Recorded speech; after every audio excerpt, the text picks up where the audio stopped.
Right now that the race for president appears to be down to two candidates, the campaign appears to be getting a fresh start. In the latest CNN poll of polls, President Obama has a narrow lead in what is a statistical dead heat. Without the distraction of other potential challengers, the two candidates are taking aim at each other. Joining me right now to talk about the campaign, roll call political writer Shira Toeplitz. Good to see you, Shira.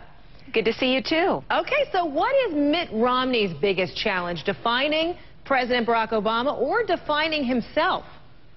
I think his biggest challenge is defining Barack Obama. Mitt Romney has suffered somewhat from this long primary. It wasn't as long as it could have been, but it was still pretty long, and it was pretty negative. A lot of attack ads on the air in key battleground states like Florida and Ohio over the last couple months.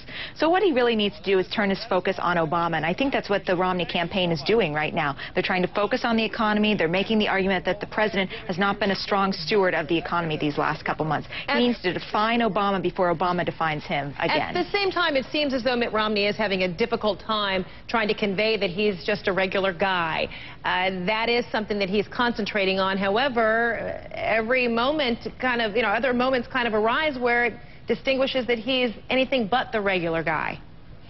Yeah, Mitt Romney is not the average American. I think everyone can agree on that. But you're right that he's not very comfortable with this. And I'm sure he has advisors, at least in the past, whispering in his ear, like, you need to act like more of a regular Joe, fly Southwest, do all these things, and he tweets about it. But really, he's not. He's a successful businessman, and he has a hard time being comfortable with that. We see that in his speeches. We see that when he's on stage, when he's debating other candidates. He's not very comfortable yet, at least 100% so, with his success. And he'll do much better on the campaign trail once he crosses that hurdle. Do you think he's afraid to use that to his advantage, that he is a successful businessman, that it has brought him personal wealth? I think he's not afraid to do it. It's just the degree to which he wants to use that record, especially when the economy is still in pretty bad shape. Granted, we've seen some measured improvement over the last few months, but still Mitt Romney doesn't want to brag about the fact that he's a wealthy guy right now when so many Americans have lost their homes. Their homes are in foreclosure. The employment rate is still just over 8%. He doesn't want to brag about it, but he doesn't want to come across like he's a regular... Everyone already knows that he is. Is he kind of shooting himself in the foot, trying to distance himself from that reality? I think the more he tries to look like a regular guy, Joe Six-Pack, or, go into the family diner, the more he does that, the more unnatural it looks on him. And that's what you do on the campaign trail. You go to local bars, you go to diners. This is part of campaigning. He just needs to look a little more comfortable in that situation. He doesn't need to be Joe Six-Pack, but needs to learn how to talk to Joe Six-Pack a little better. All right. Meantime, it's been a pretty interesting week for the Obama administration at the White House. Congressional hearings on GSA spending that seem to be out of control. The U.S. Secret Service employees who've gotten themselves in a mess of their own. So take a listen now to Republican Senator Jeff Sessions about his criticism of the president's management on this. The president needs to assert discipline, management directions throughout the executive branch, and presidents are to be held responsible. So how does the White House move forward?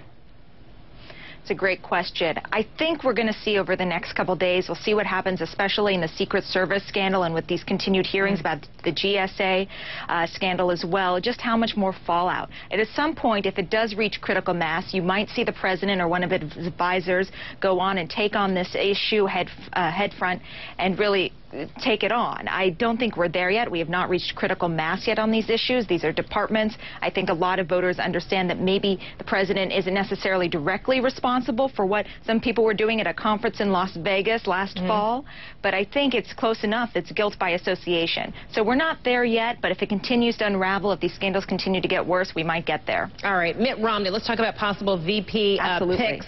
A CNN poll is indicating that Condi Rice is a favorite among voters. Most observers agree that's not likely to happen. But what about the second name on that list?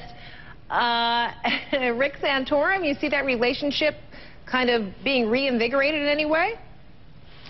I wouldn't put money on that right now. Rick Santorum hasn't even come out and endorsed Mitt Romney yet. I'd say the relationship between those two, I think there's still a little bit of contempt there. I don't think Rick Santorum has quite gotten over this primary yet. I don't think it's going to happen. But you think are good potentials? It could happen. It could. I wouldn't rule it out completely, but I think there are many more candidates who are on that short list before Rick Santorum. Oh, Marco Rubio, 100%. I know he said he basically endorsed Jeb Bush to be the VP, but something tells me Jeb Bush really doesn't want to do it. So I think Marco Rubio is an obvious candidate. Right now, I think it's 50-50 Marco Rubio or someone else. He just has so much going for him as a VP contender. All right, Shira Toeplitz, thanks so much. Good to see you. Appreciate that. Thanks for having me.